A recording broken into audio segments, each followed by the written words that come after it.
Hey kiddies, it's Triple Feature Tuesday once again, and this week we're going to look at some not bad horror sequels. You only live twice. Don't get me wrong, I love horror sequels. I just love them. All of them. Whether they're good, whether they're bad, whether they're derivative. I am of the mind that more is more. Always. That's why you see all the toys in the background. It's why I'm so fucking fat.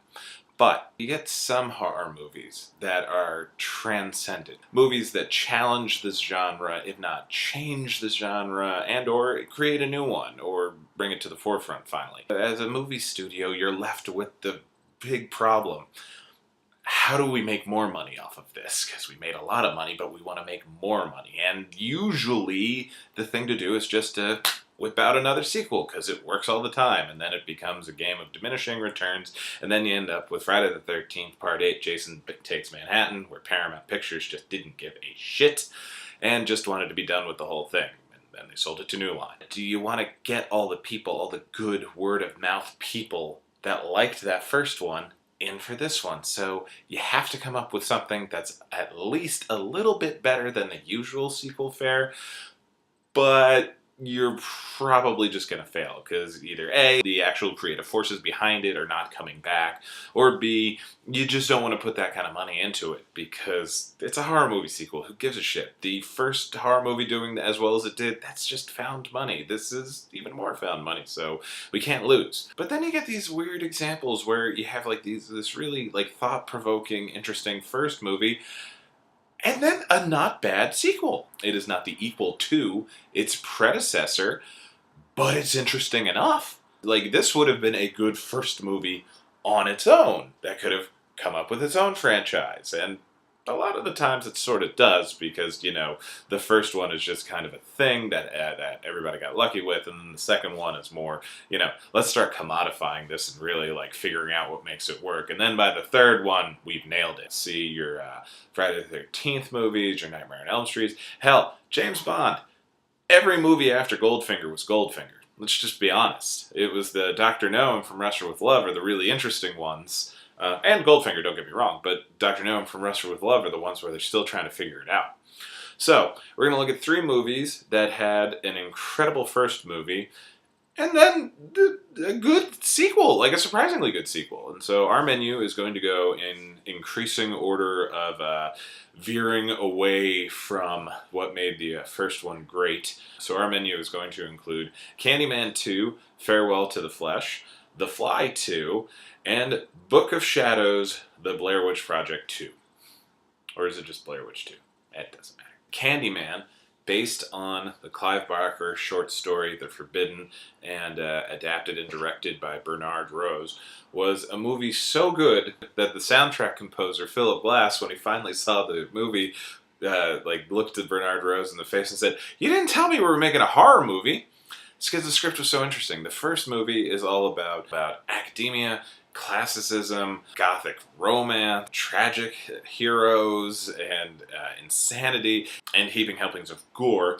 And it's all of these things that can fit inside a horror movie, but you don't always come across them in a horror movie, thus elevating the Candyman higher. And so after that, we've got to make a sequel.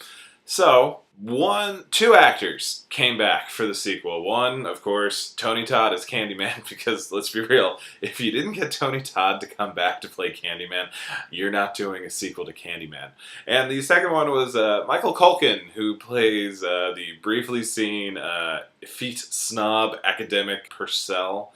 I forget what his first name is, but he's sort of English in the movie, and is kind of a jerk and has really, really long hair. And in this one, he still has the long hair, it's just in a braid. We've moved the movie from Chicago to New Orleans, and because it's New Orleans, it is of course during Mardi Gras, because Mardi Gras to New Orleans is like the Eiffel Tower to Paris. Somehow, in movies, you can always see the Eiffel Tower if you're in Paris, and it's always Mardi Gras when you're in New Orleans. And as a side note, really bittersweet seeing New Orleans in this movie, because this was made in 1992, so everything looks great, everything is vibrant, everything is fun, and all of the horribleness that New Orleans is probably never going to recover from hasn't happened yet, and it was just really nice.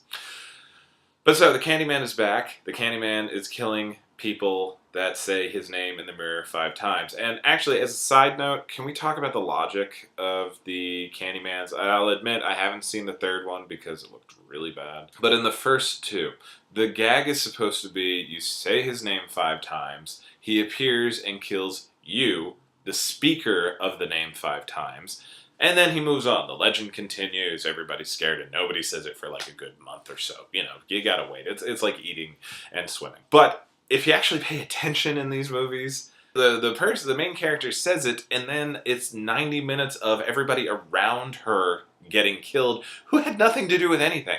Like, what the fuck? Candyman, you're an asshole.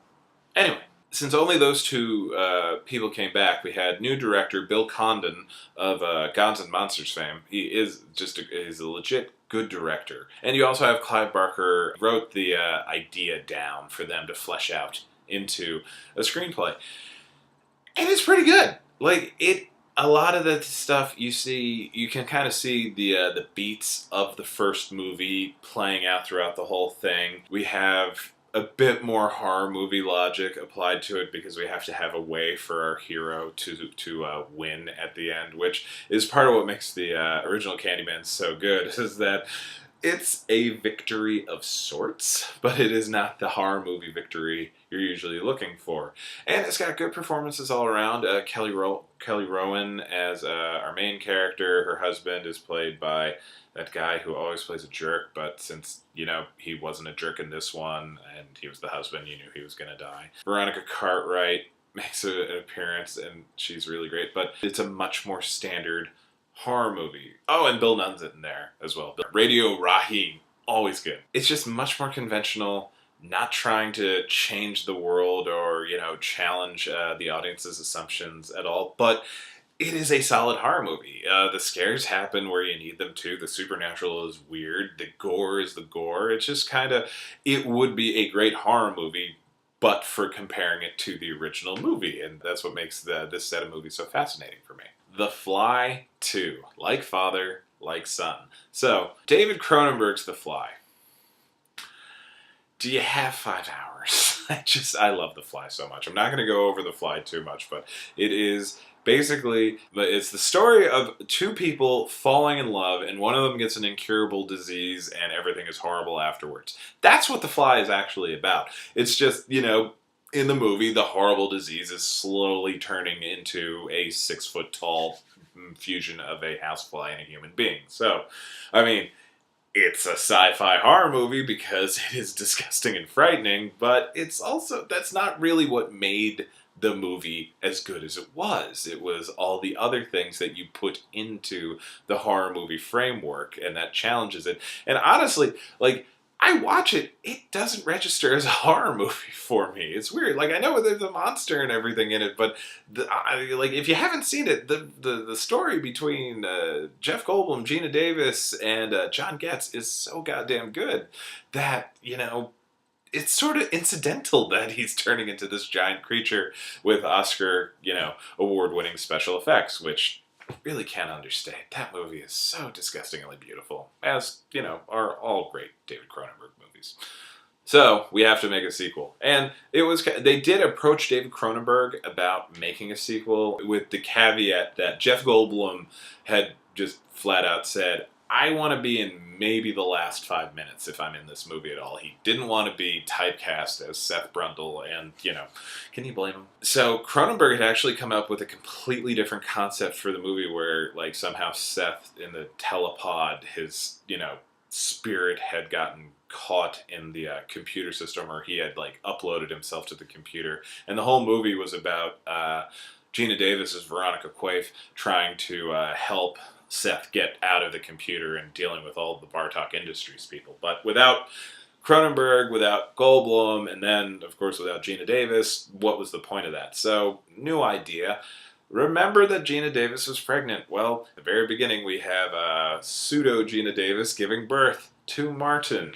And it's really gross because this movie is the directorial debut of Chris Walas, or Wallace. I've heard it both ways. The Academy Award winner of the aforementioned incredible gore effects, which was a great idea. You know, he'd been doing a bunch of movies. He worked on Gremlins. Why not give him a shot at directing? Because when you're doing a movie so special effects heavy, it doesn't hurt to have not only a guy familiar with the ins and outs of that, you know, in terms of how you shoot something to hide, you know, the revealing moments, but it's actually the guy and his company that are going to be producing the effects. And my God, they're so good in this one. But anyway, Martin, played by Eric Stoltz, is the rapidly aging son of Seth and Veronica from the first movie. He is a child prodigy, and by the time he is chronologically 5 years old, he is you know, physically 18 to 20.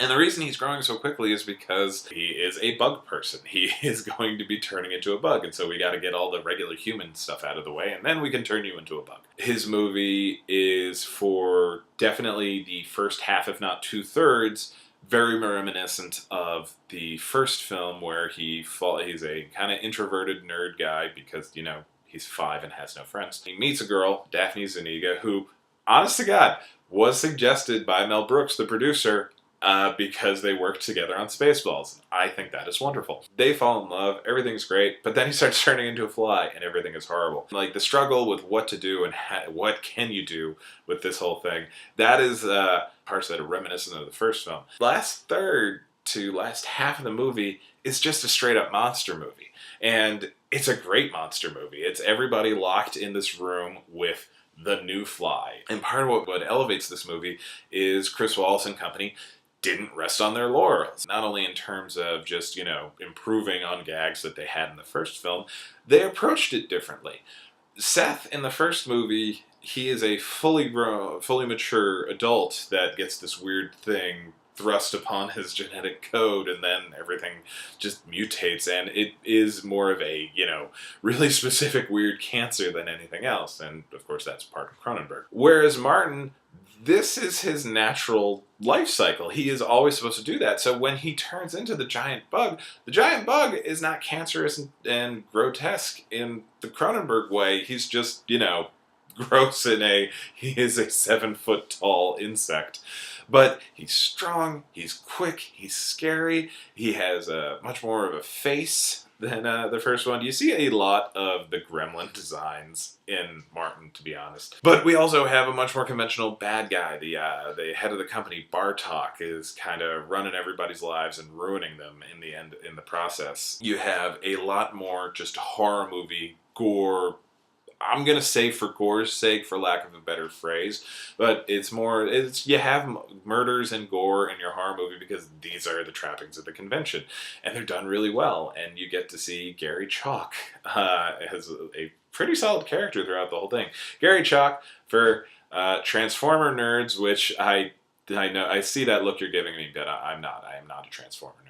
Was the voice of Optimus Primal in Transformers Beast Wars. So you get to see him play a real shit in this movie. This is just a great horror movie in and of itself, and the only detractor is that it follows a genre-defying, critically and commercially acclaimed horror movie. That's the only problem with it, because it's just great. Oh, and also the only returning actor, because there has to be like at least one usually, is John Getz. Jilted lover Stathis Barnes is back, or Borens.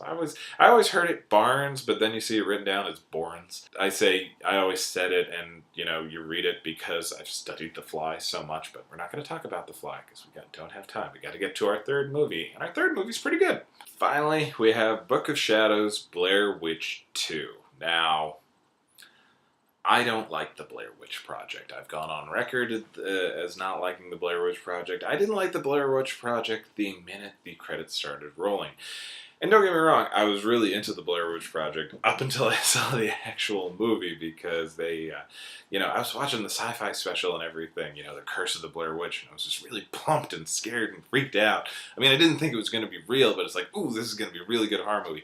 No, it's just an achievement in marketing.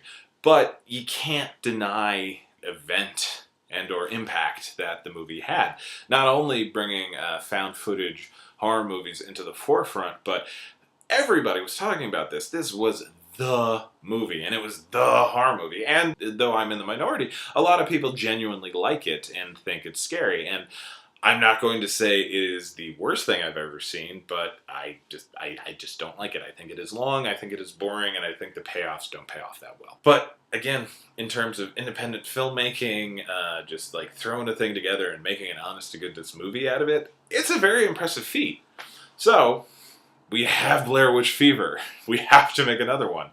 And so what are we going to do? And Artisan, of course, just wanted to do another documentary or mockumentary, whatever you want to call it. They approached a documentary filmmaker to do it, and he really didn't like the idea at all. It's just like, yeah, it's been done. You can't just keep doing it and doing it. Well, this is important, or this could be an opportunity.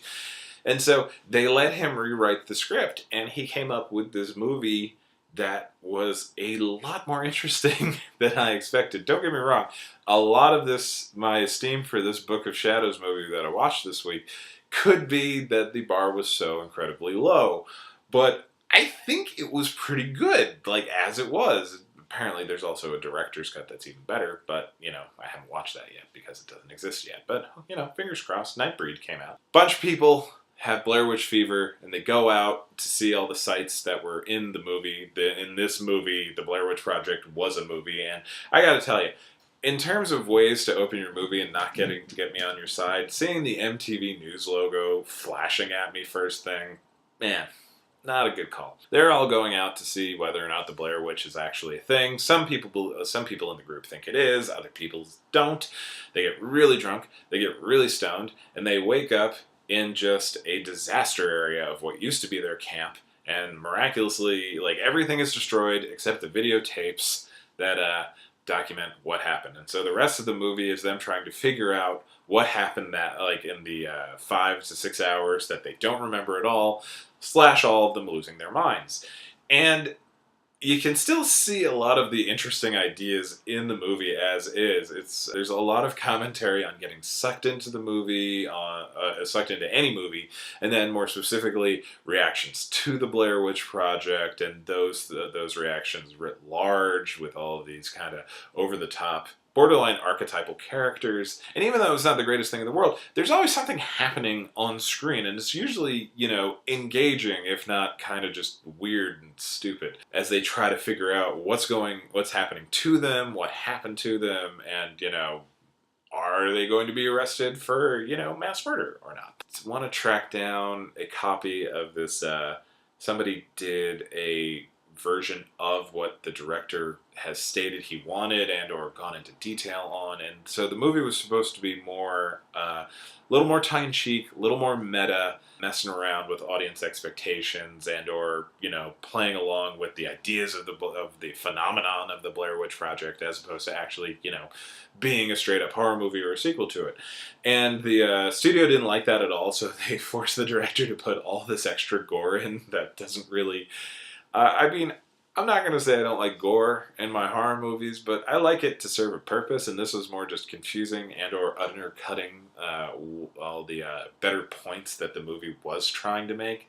And so that kind of hurt it a bit. There were a number of good nods to the original movie in terms of staging, people standing in corners, the shot of the close-up shot, and incorporating news footage of of people reacting to the movie, and then the documentary footage inside the movie, because, you know, one of the characters is, of course, filming the whole thing.